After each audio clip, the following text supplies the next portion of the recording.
Episode 100. Triple digits. Can't believe it. Made the pact to myself that I put out a podcast episode every single week since I started. So 100 weeks, 100 episodes. It's gone by so fast. Like, it doesn't even feel like I've been doing it for so long. And I think that's kind of a cool feeling because just being present in the moment with the conversations and allowing the process to unfold. And so, yes, 100 episodes, obviously such a special number. Whenever you do anything, getting to 100 of anything in life is incredible. But to a large degree, it also just feels like this is the next episode. And building off of that, it also feels like this is episode 1. Because when I was thinking about what I wanted this podcast episode to be, because yes, number 100, that's a special number. And I wanted to do something to commemorate that, to show that, hey, this is a different type of episode, or this is more important than other ones. And I didn't think that a regular interview style conversation with somebody else would be able to do that. And I've done a lot of solo episodes where different thoughts or different stories that I had, which are obviously great. But this is important, and the reason why I say that this feels like it's episode 1 is because I'm changing the name of this podcast. I'm changing the name of the podcast, something that is really big for something that I've been doing for so long and have built a brand around this name, Outworker, and now to change it, that's a big change to make. That's a big step. And I'll get into the reasons why I'm doing this and what the new name is and how I came up with that name and why I felt like I needed to do this. But I want to give thanks to Outworker. You got to give thanks to that original name. Like, I needed Outworker to be able to start this. And the reason why I chose it, Outworker was it's actually funny. The original name that I came up with was the Outwork Network. That was the very, very original name, but then I thought that was too much of a tongue twister and too wordy. So I was like, all right, let me shorten this a little. I'm like, boom, Outworker. And I sat with that for a while. I was like, man, this is the name. This is cool. And whenever you're starting anything, but especially starting a podcast where the name is the most essential thing, you need to feel like this is it. It needs to sink in for you, and it did. Because the word outwork felt like it really identified with me. It was my philosophy around, obviously, work, but the way that I live my life. And I thought, okay, this is a perfect thing to brand a podcast around and having conversations around. And what my very first episode was about was going into that entire philosophy of, hey, this is what Outworker means and this is why I'm doing it. And it's funny, I also talked about 4 or 5 different names that I had thought of, and you can go back to that very first episode if you're curious to know what those are. But then tying it into why I didn't choose those and why Outworker felt like it was the name. And the reason why I did choose Outwork is because it came from working out in the gym, which was such an essential part of my life right when I first had the idea, and it continues to be, but in a much different way. And the reason why Outwork is something that, resonates so much with me is because that feels like that is my mindset every single day when I'm working on things and working on myself. It's that improvement. It's like, but a redefinition of it. We tend to think of outworking as outworking other people, outwork the competition, or he got outworked. I'm like, no, that's not what this is. It's about outworking self.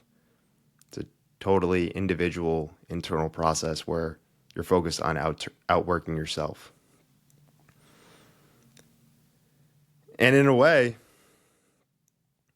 this is not an abandonment of Outworker, actually, because very early on, I put out a 10 pillars of what Outworker means. And one of those was constantly evolving.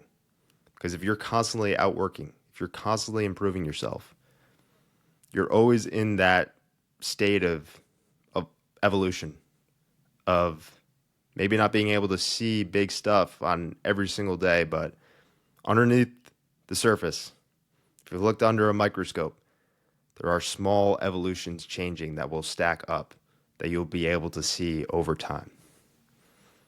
And that's what this is. This is the evolution of Outworker. I outworked Outworker, so to speak, where to the point of, oh, this doesn't feel like it's the right name for the show, something that I resonate with as much. And it's not like I had the idea of changing the name. It's not like I was like, you know what? I want to change the name. That'd be fun to do. Like I said, no, this was an evolution. The conversations that I was having with people brought this on. And I would say the conversations that I would call like the foundational episodes or the pillars of the episodes or the episodes that felt like, hey, this is what this show is at its core. I felt like, yeah, Outworker is really cool, but it doesn't align with this. This isn't about outworking. This isn't about constant improvement. There's more depth to this. There's more emotion and energy behind this. This isn't just a surface level of, hey, constantly trying to outwork yourself. And this was an uncomfortable feeling. This was a drawn out process. This wasn't like, oh, the name doesn't match anymore. Let me switch to something else. It was like, no. It was like, this was a very drawn out process. Especially when I felt like I didn't have the name that feels more aligned with, which obviously I'll introduce. So there was a very uncomfortable tension where, oh, it feels like this name, Outworker, isn't the right one, but I don't know what it is. And it was uncomfortable living in that seesaw space, or that space where there was just a lot of blurred understanding and blurred vision. The way that I started to brainstorm, though, is kind of the same way that I came up with Outworker in the first place. Where I was like, okay, let me go back to the drawing board. Like, let me redo what I did to come up with this name Outworker. And what that came to was, okay, what is the word or the two words that I feel like really get to the core of what this show is about, and the people that I'm talking with, and these conversations that I'm having, and the ideas that are being built, and the themes that are being created. And the word that I kept coming back to was soul. I was like, yeah. It's like, yeah, this show has soul. This show has depth to it. The show has something that I can't quite put into language about the way that I work on it, but it makes me feel a certain way. And I've had guests say the same thing. There's a depth and a reaction that I get that gets me more aligned with my heart than with my mind when I have these conversations and what I think these conversations that are being produced are about. And so I stuck with that word soul. I was like, okay, that can be the base. Soul. but I knew soul is such a generic term. It's such a, in a way, unauthentic, or I can't identify it, or I can't own the word soul. So I thought, okay, how do we make this mine? Where do we go from here? How do we build off this word soul? And I thought, like, okay, what is a podcast about? What are we doing with this medium of talking with people and connecting with people and creating these conversations, and what this ecosystem of media and podcasting is all about? That's about culture. We're tapping into culture here. I'm like, okay, that's interesting. Okay, we got soul, we got culture. Okay, what can we do? Soul, culture, and then boom, I was sitting at my kitchen table, and I was like, Soulture. That's what this is about. This is about soul and culture, and what that is that's Soulture. And I was like, and I like that because it's still, for just getting into how the word sounds and how the word looks, it looks like culture, but you're just replacing the start of it with soul. It still sounds the same. It still looks the same, but it's Soulture. And I had this idea for Soulture close to a year ago. And the reason why I know that is because I bought the domain for Soulture in March of 2025. And I'm recording this in the start of February of 2026. And I didn't even realize that. When I was doing my research and preparing for this episode that I was recording, I went back and was like, oh, like, let me see when I first really actually had this idea. And I'm like, man, this was close to a year ago when I first came up with the name. And the reason why I'm sharing that is because I think it's important to state and share that when you feel something, when you feel like you need to make a change, just within life in general, allow yourself to sit with it. You don't need to make the change right away. Allow yourself to just sit with those feelings and those thoughts about, hey, what am I supposed to do here? Because I think one of two things will happen. It'll either just completely dissipate, which will show you, hey, this maybe isn't meant to be. Or what happened with me is that it just kept tapping at me. It just kept gnawing at me of like, hey, I'm still here. This name is still here. And it was like a big epiphany when I first came up with the name, which is great. And then I'm like, all right, let me sit with this. And then it's just been a gentle tap throughout the entire year. There have probably been 3 times where I thought like, okay, I'm changing the name. I'm going to do it now. And then I kept contracting back of like, let me hold off. And I think that's important. I think that's good because it was like, let me hold off. Let me see if I continue to feel this. Let me not rush this. And then I finally just got to the point where I was like, nah, like, I want to change it. Soulture. But what really made it click is because the reason why I had those feelings of, I don't want to change it is because part of me was still like, Outworker holds a special place in my heart, that name and the way I came to it. And it felt like a word that has really encapsulated my journey through life in a way.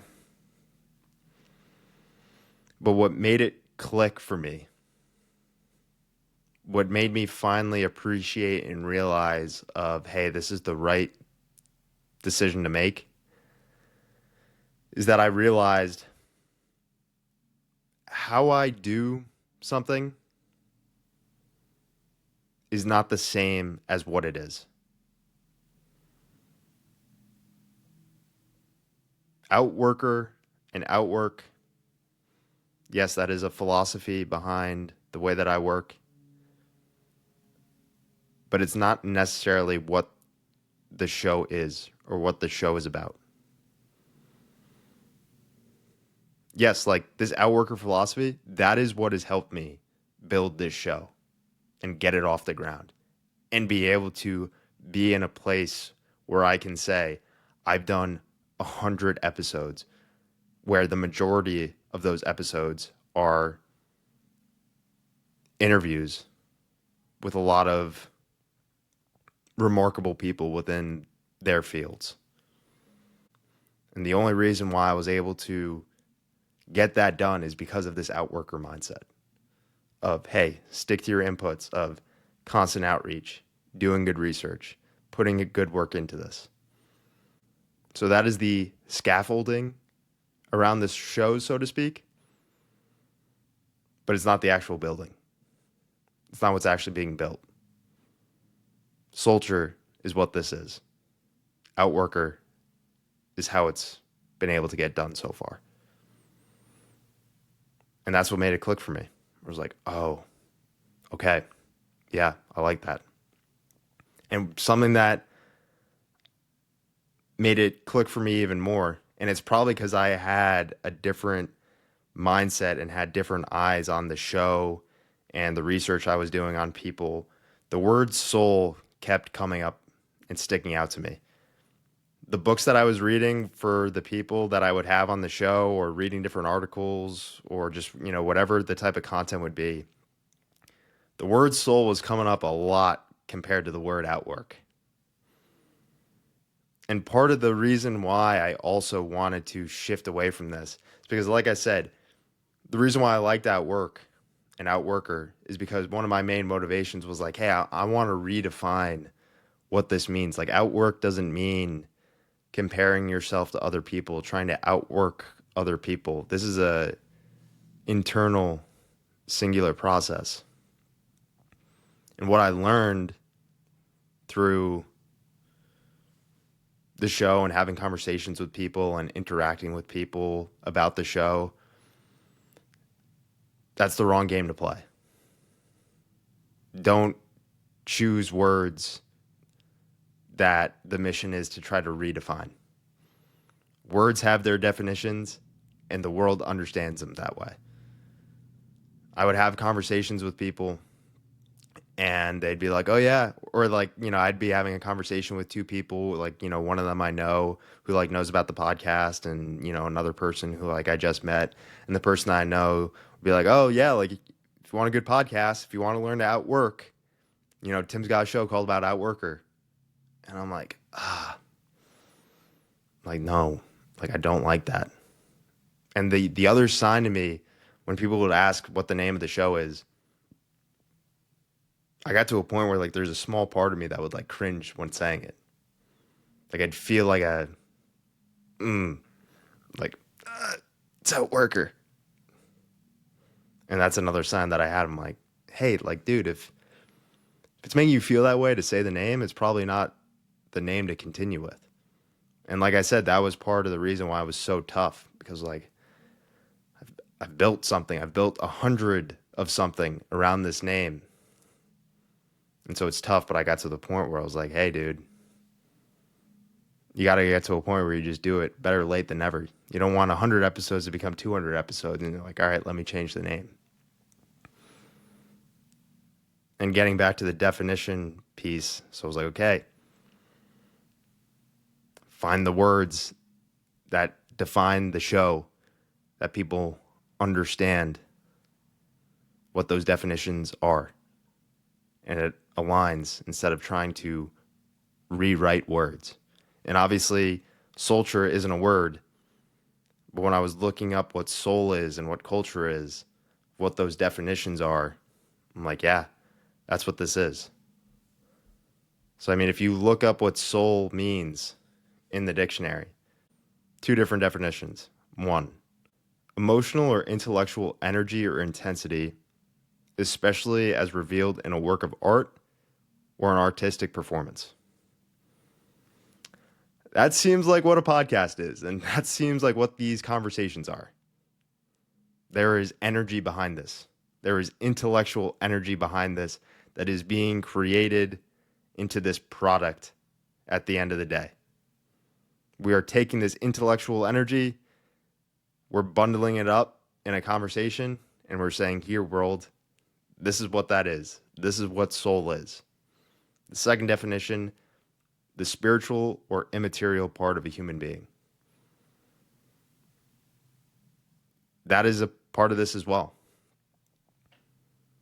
Who we are at our core, and I'll talk about this later on, who we are at our core is a soul. That is what we are. You may have your identity, you may have your name, you may have your beliefs about yourself. When you strip all that away, what you are is a soul, and you need to tap into that. And then the definition of culture, the arts and other manifestations of human intellectual achievement regarded collectively. And that's, to a large degree, what we're talking about in these conversations. We're talking about culture. We're talking about soul, and we're talking about culture. And what that is Soulture. And the reason why culture has stuck out to me and is such a critical part of the name as well. Obviously, soul is the emphasis here because it's the start of the word and it's the full word, and we're just using part of this word culture. But the reason why culture is so important here is because culture has been soiled. Culture has been tainted within the world. Pop culture, political culture, even sports culture now, it all feels very muddied. It all feels very dirty, honestly, to a large degree. And so my thought process here was, okay, well, culture is an important part of the human experience and connecting with people. And my thought was, we need culture for the soul. We need a culture that taps you into your soul more. Sports culture taps you into sports, obviously. Pop culture taps you into entertainment in that part of the world. Political culture taps you into that part of the world. My process was here. We need a culture that taps you into your soul. We don't have enough of that in the world. And if I can play a little part where I feel like the conversations that I'm having, the energy that is being facilitated here, if I can play a little part where that taps into your soul, I'm like, all right, that's what needs to be done here. And we need a name that signifies that instead of just outworking, trying to improve. And what I also learned was Outworker gets me in touch with my head, and it just lives in my head. It's very just by the book methodical of boom, boom, boom, boom, boom. Okay, work one day, improve the next, improve. It's just like, okay, being very methodical and monotonous, which is good to a degree. But some of the best work I've done, or some of my most special moments, I wouldn't illustrate coming from outworking. It came from the soul to a large degree. It was a dance, and that's what Soulture gets to. It gets me in touch with my heart, which then will get me in touch with my head in the most aligned way possible. Soulture it's a dance. There's a fluidity to it. There's a certain energy and emotional feeling behind it where it makes you think a little of like, oh, like, what is that? What does this mean? And Outworker was just very cut and dry It was very identity based. And that's the other thought that I had when I first started the show of like, hey, give people an identity, give people something that they can be, be an outworker. It's like, we have all these, these buzzwords, these ideological buzzwords that people can get lost in. Give them something that can really help them. Like, hey, I'm an outworker, this mindset of outworking, give them that, allow that to be their identity. And what I learned was, no, it's not important to be something. It's not important to have an identity or to tag yourself with a name. What this work's about, and what's more important, is make people feel something. Just make people feel something and allow the rest to unfold for them in their own natural, individual ways. Don't tag somebody or don't say like, hey, here's an identity that you can use for yourself now. No, just make them feel something. And that's something that, like I said, that came through these conversations. This was a natural unfolding. It's just something that I learned through the process of having these conversations of, oh, it's about feeling something. This isn't about having conversations so people can feel like, hey, this is what you are. And where that really sunk in for me is where I've had 3 guests pretty much like back to back to back this past summer, where one was like, yeah, this is the first interview that I've done in over a year. And I asked him, okay, why me? Why this show? He's like, I don't know. This felt different. Another guest, we record, we wrap up, little small talk thereafter. And he tells me, yeah, I've actually been canceling a lot of shows or pushing them, to the fall. And I was like, okay, like, why didn't you do that for me then? Why didn't you, push this off to the fall, or why didn't you cancel this? And same thing. He's like, this just feels different. He goes, this felt like something that I had to do now. And then a third guest, an in-person one, he was like, these past couple of weeks have been very, very chaotic for me, where I'm about to leave town and just getting a lot of stuff organized.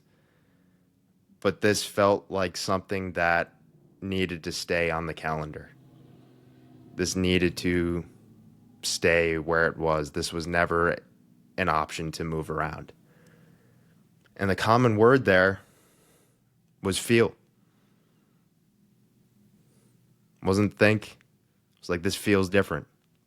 And I'm like, all right, this is a show and these are conversations where I'm tapping into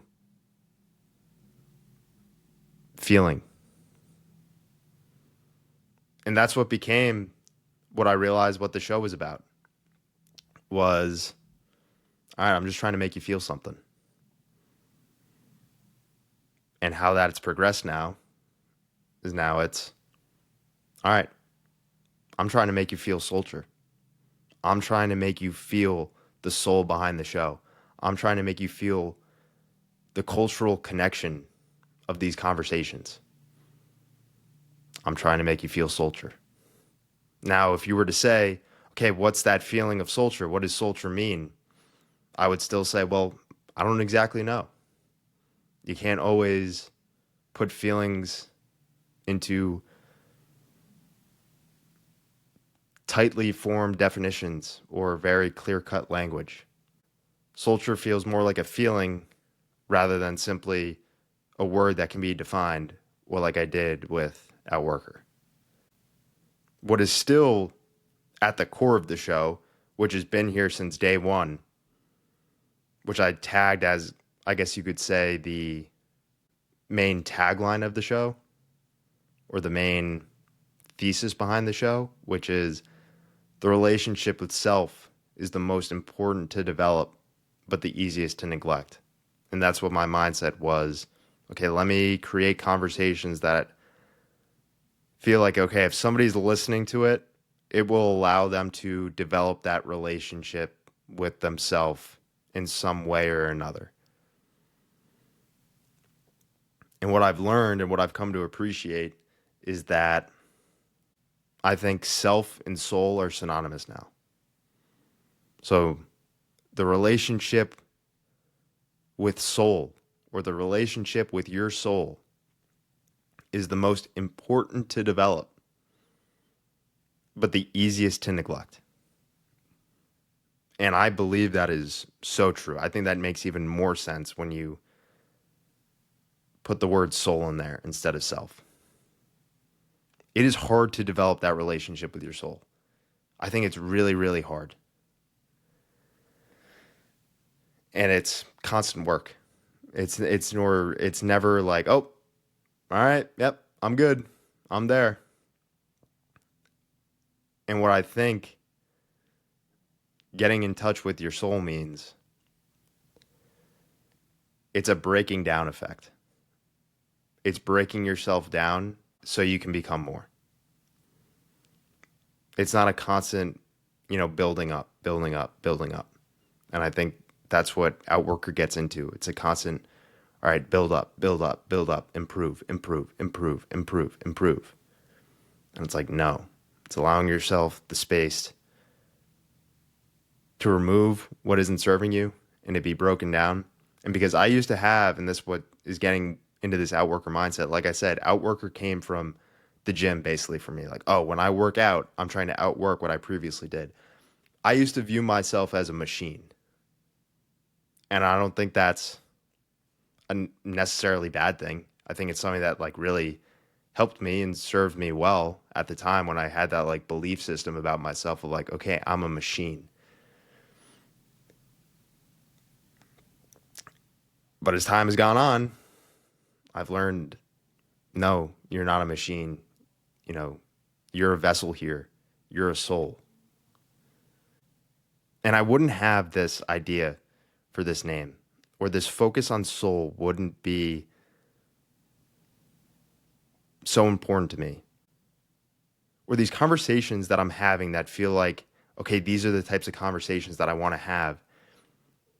These wouldn't be those conversations if it wasn't for the time where I was broken down the most and broken against my will, which ultimately that breaking allowed me to get me more in touch with my soul. And I've talked a lot about this. I made a podcast series on it. This whole experience of me dealing with chronic pain and chronic back pain and herniated discs and just, debilitating pain for months on end. That was that breaking down. If I'm saying, hey, getting more in touch with your soul is a breaking down effect, well, that's what that goes to. And that's what these conversations have provided evidence for me for, because that's what I learned about myself.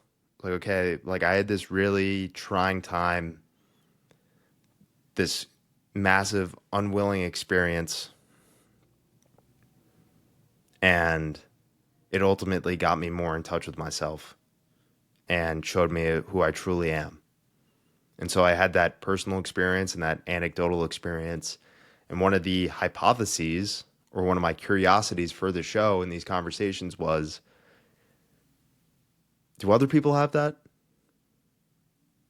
Do other people have that similar experience? And a lot of the people that I've had conversations with, who I would consider of like, yeah, that person's tapping into their soul. Or, yeah, that person seems like they're aligned with their soul in certain ways. A lot of them have had that breaking down effect against their will. Because who we are at our core, I said this earlier, who we are at our core is a soul.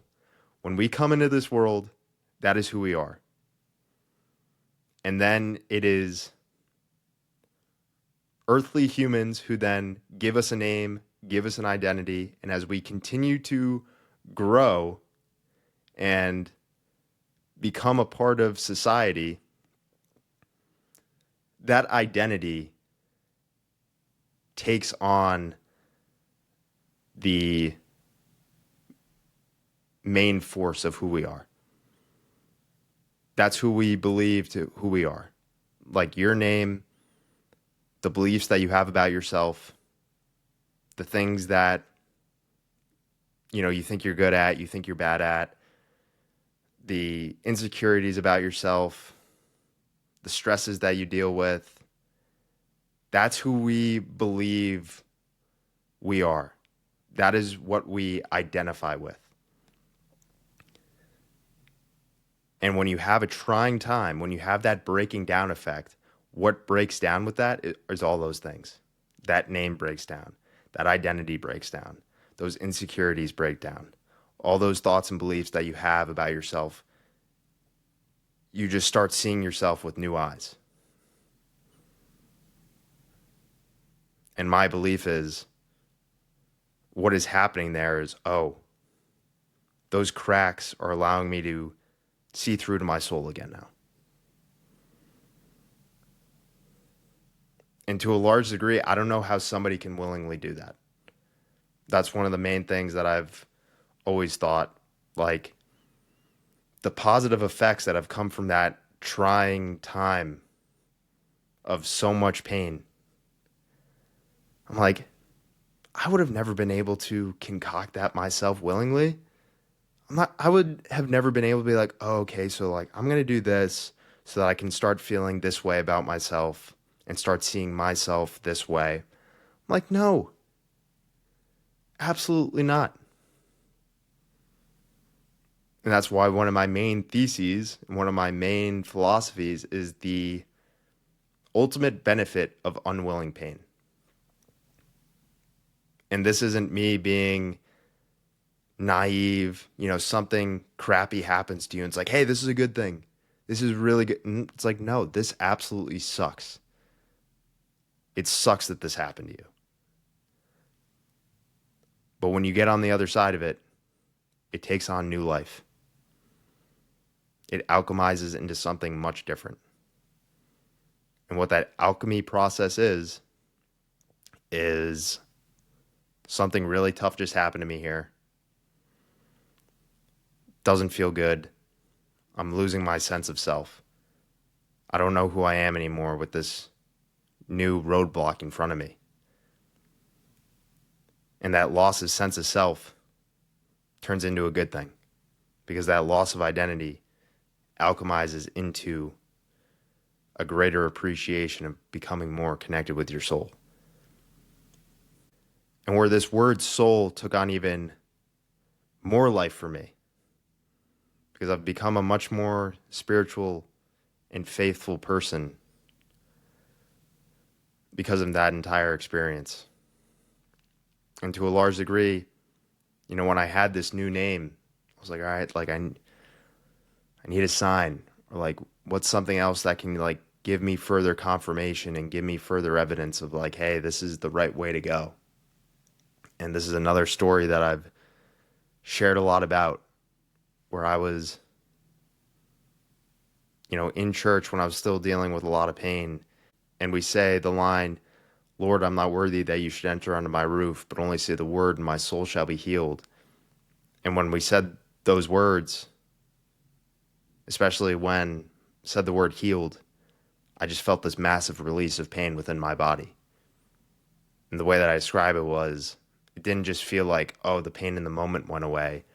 It felt like, whoa, like this moment just encapsulated all the pain that I had felt over these last 7 months and just created a feeling of beauty instead.